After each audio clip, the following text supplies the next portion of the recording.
Hey, how you doing?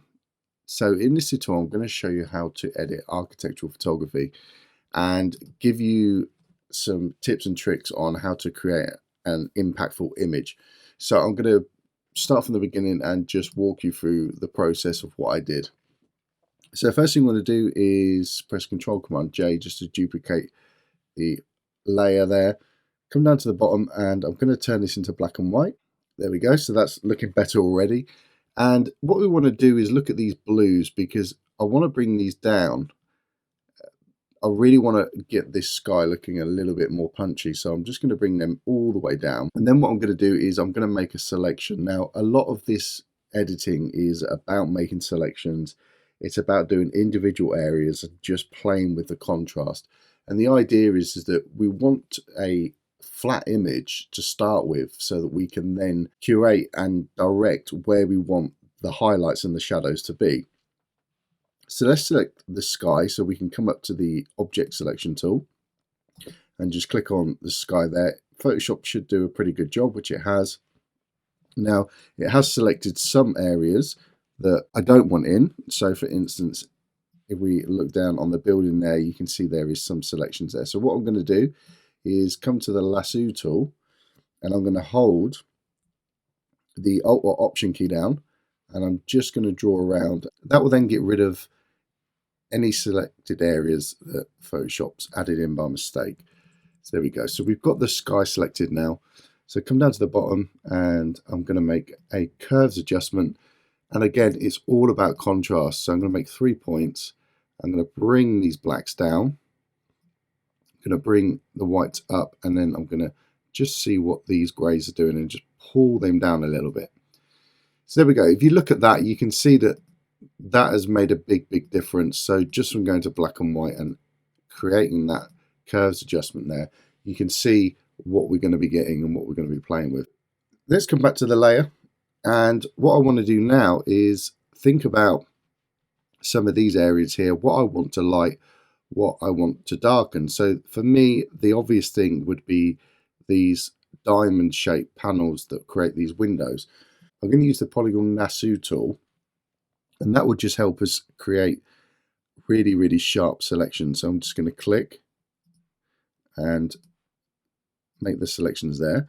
Now once that's done, if you hold the shift key down, you'll get a plus symbol, and if you hold the option key down, you get a minus. So if we hold the shift key down, what that means is that we can make more than one selection. So this is going to help speed things up. It means that you don't have to do things individually. You can just go in, make these selections, and make as many as you want. So the majority of architectural photography editing is making selections. It really is. This is the laborious bit of the whole process, but the more time you spend doing this, the better the results are going to be. So it is worth the hassle. It is worth the time. Just stick with it and you'll see the difference at the end. It's what makes an image go from looking okay to looking really good. So as you can see up here, I've made a fair few selections there. I could continue and carry on. I'm not going to do every single one just because you'll fall asleep, but let me just finish off by doing the last one here. There we go. So I've made a fairly good selection there. So let's come down to here. Let's make another curves adjustment. And I'm just going to push up their midtones. Let's see what the blacks are doing. I'm going to pull them down. Again, it's all about contrast. So I'm going to boost them whites up and then just play with these greys and see where they sit. So I think somewhere around there is quite interesting actually. So if we look at that, you can see that the sky's done a really good job, and then windows have just completely changed the whole look of that. Now there is another method that you can do which is quite interesting. So if you come up to the object selection tools and let's just make a selection of the building there. Now what we can do is we can use the gradient tool and we can create some really interesting effects. So again, let's just select the lasso tool. I'm going to hold the shift key down because I want to include these areas here. So Photoshop has, since we brightened it, has neglected the areas that we wanted. And there are lots and lots of different ways you can make selections. The best way is using the pen tool, but for a tutorial it's just quick and easy for me to do it this way. So there we go. We've got that area there. Let's come over to the gradient tool. And what I want to be using, if you look, is just the first one. And I want to be selecting this here, the reflected gradient. So as I click and drag, you'll see what's going to happen here. So all I've done is just literally clicked, and I'm just going to straighten this up. And what I'm going to do is click on reverse. So we get a white line in the middle. And what this is going to do is just give us a real nice defining point. There we go. So if we look at that, just press Control-Command-D to deselect. You'll see that on the layer here, we've got this little sliver of a line. You can see what that's doing. And that gives us a really, really nice, strong point. You can see there's the before and there's the after. Even after brightening up them windows there, you can see what that does. It's a much, much better overall look, and it just makes it look quite slick. So let's come back to our layer. Let's go back to the polygonal lasso tool, and I'm going to make a selection of this building here. Again, there's lots of different selections that tools you can use. It just depends what's easiest. So there we go. So we've got that as a selection. Let's come and make a curves adjustment. And I think what I want to do with this is I'm probably going to think about darkening the darks and lightening the lights. So let's push the whites up, because that's going to reflect the sky. And then let's bring the blacks down, and then just sit with these greys and just work out what we like the look of. Basically, there's no right or wrong way of doing this, but we want to kind of get a rough idea of what we want. And I think darkening this just so we can concentrate on the centerpiece, I think that's probably a good plan of action. But it just needs a little bit more contrast, doesn't it? So let's do the same with the side of the building here. So this here, actually, if I go back a step, this here is probably where you'd want to use the pen tool, just because there's a curve here. So if we click and then click here, click again, if we click in the middle, we can then decide what we want to do with this. So we can zoom in so we can have a look. Come to this area here, just hold the command key, and what we can do then is just make this curve. So there we go. And then let's click down to here, up to here, up to here, and that will give us our selection. So right click and then put make selection, and then you can feather it. I usually feather it by 1 pixels. Let's zoom out, and again let's come down and let's make a curves adjustment. Let's make our 3 points, and again sticking with that game plan of brightening up them whites and then darkening those darks, and then seeing where our greys sit. So I think somewhere, I actually quite like that a little bit brighter. I think that looks quite nice actually.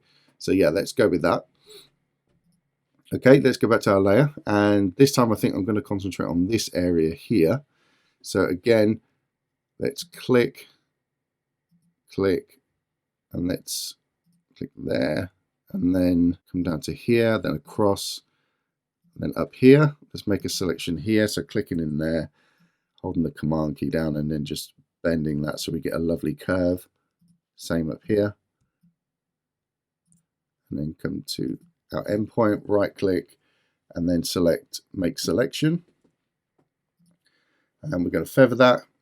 And then if you do make a mistake like I've just done now, missed out this section here, you can come to the lasso tool or the polygonal tool, lasso tool, and then hold the shift key down, and then you can just freehand draw that in, and Photoshop will then select that in. Yeah, and if you make a mistake, you can hold the option key down, and you can then draw over, and what that will do is get rid of it. So the lasso tool for me is quite a handy tool, because it just means I can be really quick with it It doesn't have to necessarily be perfect, but that's given me a good selection there. It's good enough for the adjustment that I want to do.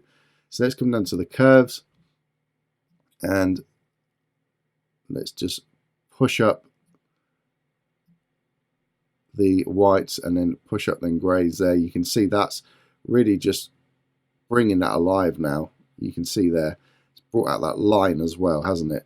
So that's looking really, really good. So let's come to the top here. Let's hold the shift key down, select all of them, press Control or Command G.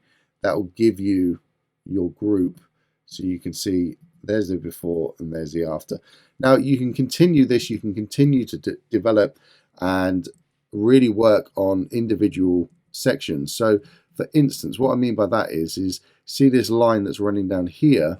Let me just quickly do that and I'll show you what I mean. So grab the polygonal tool again and let's click and make a selection of just that area there. What we can do, again, just using the same tool, the curves adjustment, we can just push that up, and that's going to give us a really, really nice sharp line. So we can do the same on this here. And what this means is that you're then controlling where the viewer's eye is looking, and it's all about that's what's going to give you a really, really nice shot. So you can see there that's made a big, big difference.